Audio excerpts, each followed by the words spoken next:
Good morning. It's time again for Stuff God Said and Wants Us to Keep On Saying, our daily devotion. I'm going to read from the 42nd Psalm, verses 1 to 2. As a deer longs for flowing streams, so my soul longs for you, O God. My soul thirsts for you, God, for the living God. May the Lord add a blessing to the reading. Amen. In reading that, I thought about a story I heard not too long ago. Seems that the circus elephant, was trained to pick up a man and carry him around, and that was one of the big parts of their show, and the audience just thought that was the greatest thing. But after some time there, the elephant began to act stubborn. The elephant started to act aggressive and actually started charging the trainer at different times and wouldn't put up with anybody when they tried to feed him and all the other things. And the circus owner said that he had no choice but to get rid of that elephant. It was too dangerous.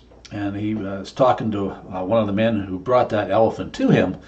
And the man said, "You don't need to sell that elephant and get rid of him.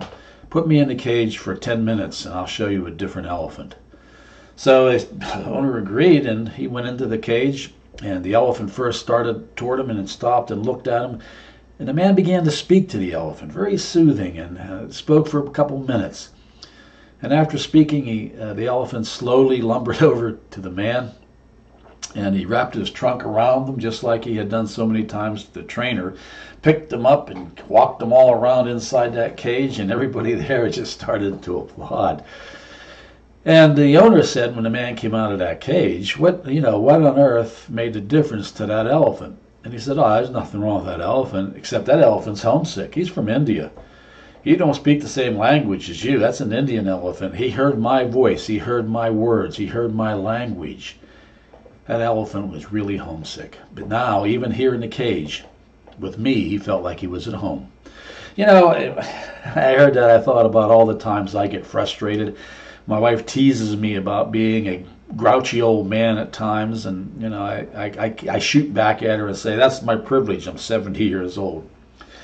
Well, the truth is that when I find myself getting angry too often, getting frustrated too often, could be that I'm a little homesick for God too. That I feel out of place. I'm not at home with God. I haven't paid enough attention to my prayer life or my reading of the Bible, or being kind to other people perhaps, or thinking more of other people than I think of myself. If I can get back into that grouchiness, that frustration, that stress, all those things seems to melt away. It might be something we all need to think about. Maybe whenever we find ourselves out of sorts, it could be we're just homesick to know we're in the presence of God. May the Lord bless us. Amen.